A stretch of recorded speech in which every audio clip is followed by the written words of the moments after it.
창세기 17장. 아브라함이 99세 때에 여호와께서 아브라함에게 나타나서 그에게 이르시되 나는 전능한 하나님이라. 너는 내 앞에서 행하여 완전하라.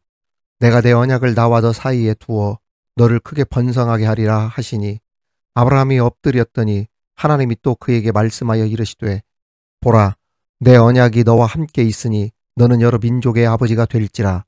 이제 후로는 내 이름을 아브라함이라 하지 아니하고 아브라함이라 하리니 이는 내가 너를 여러 민족의 아버지가 되게 함이니라. 내가 너로 심히 번성하게 하리니 내가 네게서 민족들이 나게 하며 왕들이 네게로부터 나오리라. 내가 내 언약을 나와 너 및 네 대대 후손 사이에 세워서 영원한 언약을 삼고 너와 네 후손의 하나님이 되리라.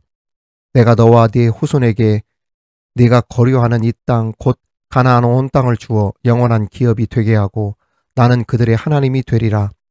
하나님이 또 아브라함에게 이르시되 그런즉 너는 내 언약을 지키고 네 후손도 대대로 지키라.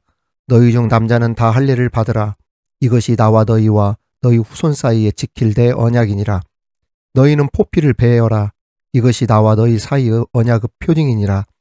너희의 대대로 모든 남자는 집에서 난 자나 또는 너희 자손이 아니라 이방 사람에게서 돈으로 산 자를 막론하고 단지 8일 만에 할례를 받을 것이라.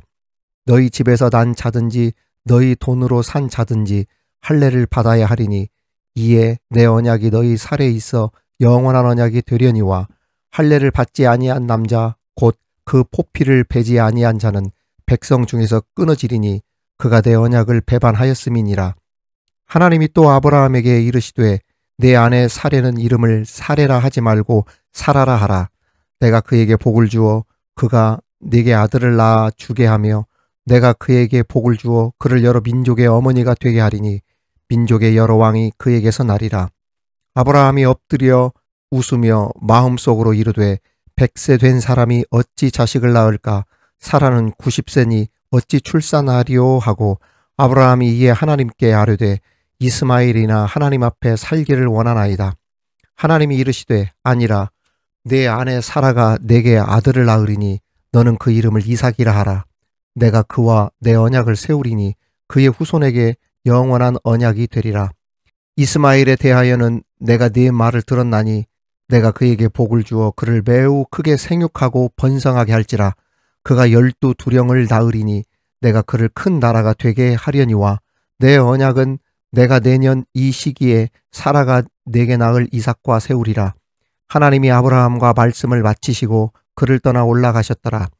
이에 아브라함이 하나님이 자기에게 말씀하신 대로 이날에 그 아들 이스마엘과 집에서 태어난 모든 자와 돈으로 산 모든 자 곧 아브라함의 집사람 중 모든 남자를 데려다가 그 포피를 베었으니 아브라함이 그의 포피를 벤 때는 99세였고 그의 아들 이스마엘이 그의 포피를 벤 때는 13세였더라. 그날에 아브라함과 그 아들 이스마엘이 할례를 받았고 그 집의 모든 남자 곧 집에서 태어난 자와 돈으로 이방 사람에게서 사온 자가 다 그와 함께 할례를 받았더라. 아멘.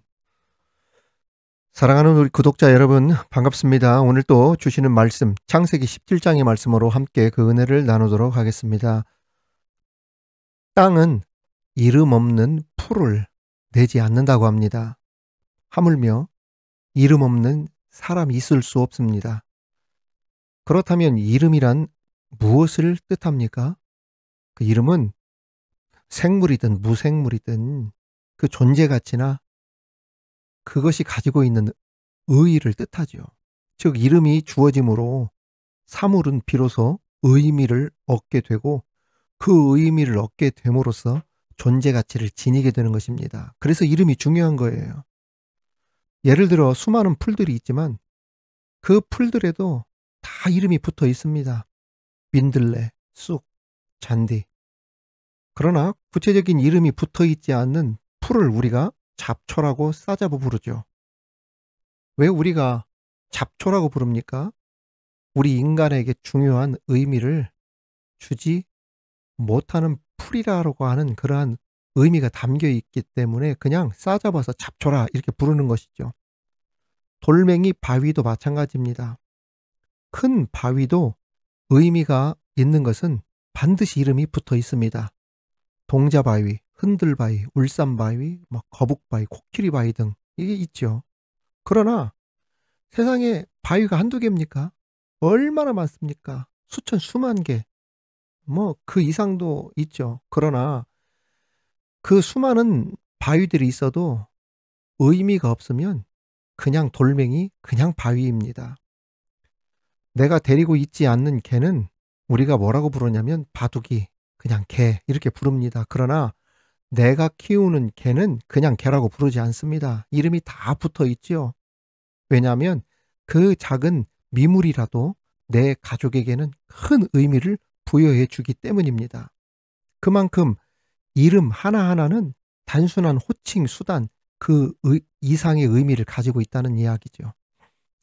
4절에서 5절 보면 하나님께서 아브라함과 언약을 세우시고 그 언약의 징표로 아브라함의 이름을 아브라함이라고 그렇게 계명해 주셨습니다.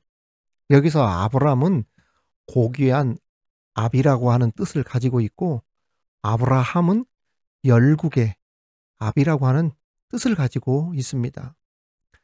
성경에서 그 이름을 계명했다라고 하는 것은 단순한 호칭의 변화 이상의 중요한 의미를 담고 있습니다. 히브리인들에게 있어서 그 이름이라고 하는 것은 그 사람 한 사람을 부르는 호칭 차원을 넘어서서 그 사람의 전 인격, 전 생애를 대변해 주기 때문에 그 이름이 계명이 됐다? 굉장히 중요하다는 이야기예요.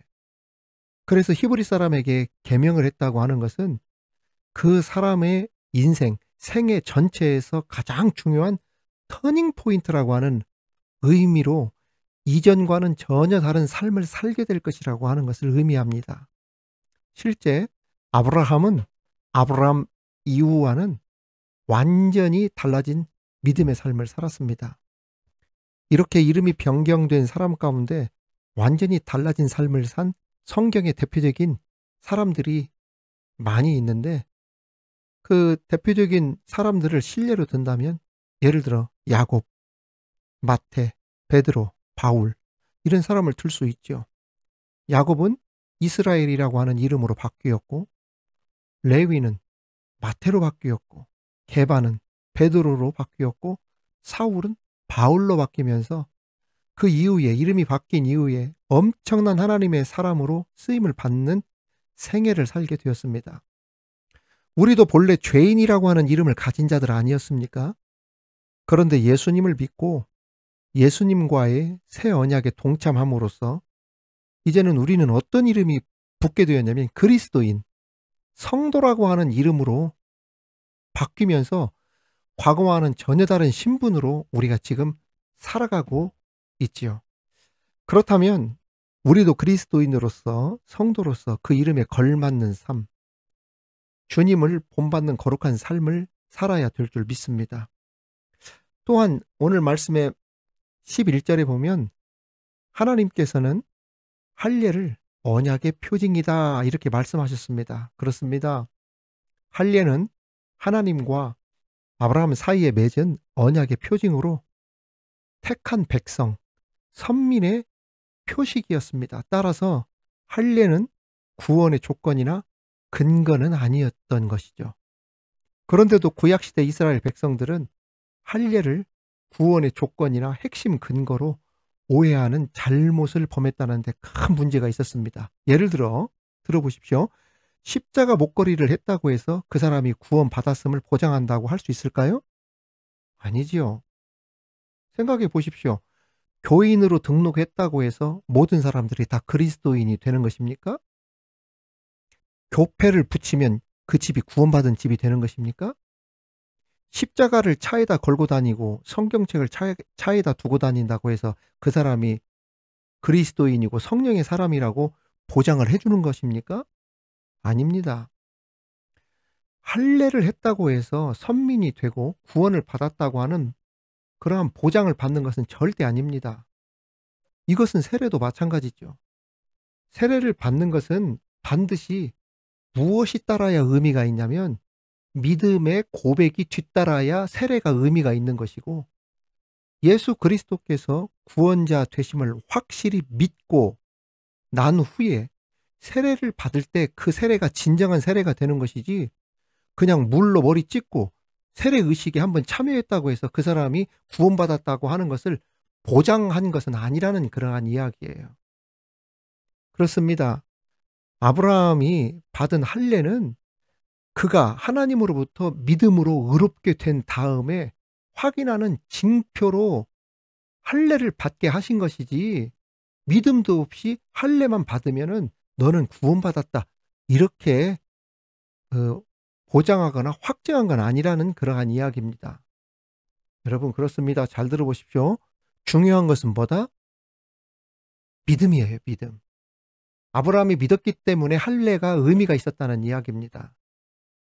곧 예수님을 믿는 믿음과 십자가에서 흘리신 예수님의 피가 우리를 죄에서부터 깨끗게 하심을 믿는 그 믿음이 우리를 천국 백성으로 하나님의 자녀로 인도하는 구원의 근거가 되고 보장이 된다는 이야기죠. 그래서 바울 사도는 자주 썼던 말이, 어디에 할례를 받아야 된다? 마음의 할례를 받는 것, 그것이 진짜 할례다. 그렇게 그래서 이야기했던 것입니다. 성도 여러분, 우리 구독자 여러분, 그리스도인은 형식적으로만 그리스도인이 되어서는 안 되는 거예요. 마음의 할례를 받는 진정한 그리스도인으로 거듭나시기를 주님의 이름으로 축원합니다. 우리 한 가지 더 생각해 볼 것은, 하나님께서는 불가능이 없음을 믿으라는 것, 오늘 이 말씀을 우리에게 가르쳐 줍니다. 우리 한번 따라합시다. 하나님께는 불가능이 없으시다. 그렇습니다. 이걸 믿으라는 거예요. 17절에 보면 아브라함은 하나님의 살해, 잉태, 약속을 듣고서 웃으면서 뭐라고 그 속으로 생각을 했냐면, 90세 된 자신과 사라가 어떻게 자식을 낳을 수 있을까? 이렇게 생각했습니다. 물론 아브라함이 완전히 믿음이 없었던 것은 아니죠. 단지 온전히 신뢰하지 못했다는 것입니다. 우리는 이것을 반신반의라고 하죠. 그런데 우리들이 물을 끓일 때 이 물이 어디에 이를 때 끓어오르죠? 몇 도? 100도.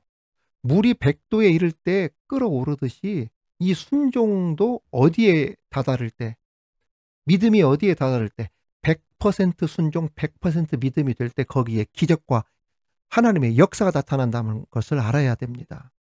즉, 믿음도 순종도 온전한 믿음, 온전한 순종이 되어야 된다는 이야기예요. 선택적인 믿음, 내가 믿어지면 아멘하고, 믿어지지 않으면은 동의하지 못하고, 아멘하지 못하고, 믿지 못하고, 이것은 믿음이 아니라는 이야기입니다. 하나님은 어떤 믿음을 원하시냐면 온전한 믿음, 온전한 순종, 불가능한 것도 가능케 하시는 하나님을 믿을 때 우리 하나님은 비로소 기적을 보여주시고 기적을 나타내 주신다는 이야기예요. 실제로 훗날 하나님은 약속하신 대로 아브라함이 몇 세 되었을 때, 100세가 되었을 때 이삭을 그 약속대로 주셨어요. 성도 여러분, 신앙생활에 있어서 가장 큰 걸림돌 중에 하나가 뭔 줄 아십니까? 선택적 믿음이에요. 인간적인 판단으로 반신반의하는 태도를 보이는 거.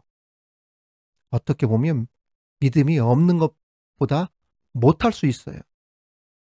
말씀을 들을 때에는 불가능한 것이 없으신 하나님의 말씀으로 받아야 성령의 역사가 나타나게 되고 응답의 불이 떨어지게 되는 것입니다. 우리 믿으면 아멘 합시다. 예레미야 32장 27절 한 말씀 우리 보고 마치겠습니다. 나는 여호와여 모든 육체의 하나님이라 내게 할 수 없는 일이 있겠느냐. 사랑하는 성도 여러분, 오늘도 주신 말씀 붙잡고 말씀할 때 아멘하고 받아들이며 말씀 중심으로 하나님의 기적의 역사를 체험하며 사는 저와 여러분이 되기를 주님의 이름으로 축원합니다. 하나님 아버지, 그리스도인으로서 성도로서 그 이름에 걸맞는 주님을 본받는 거룩한 삶을 살아가는 우리들이 되게 하여 주옵소서. 형식적인 껍데기 신앙 벗어버리고 마음의 할례를 받은 자로서 진정한 그리스도인으로 거듭나는 우리들 되게 하여 주옵시고, 하나님께는 불가능한 것이 없습니다 라고 하는 이 믿음으로 하나님의 기적과 역사를 날마다 체험하며 사는 우리가 되게 하여 주옵소서. 예수님 이름으로 기도하옵나이다. 아멘.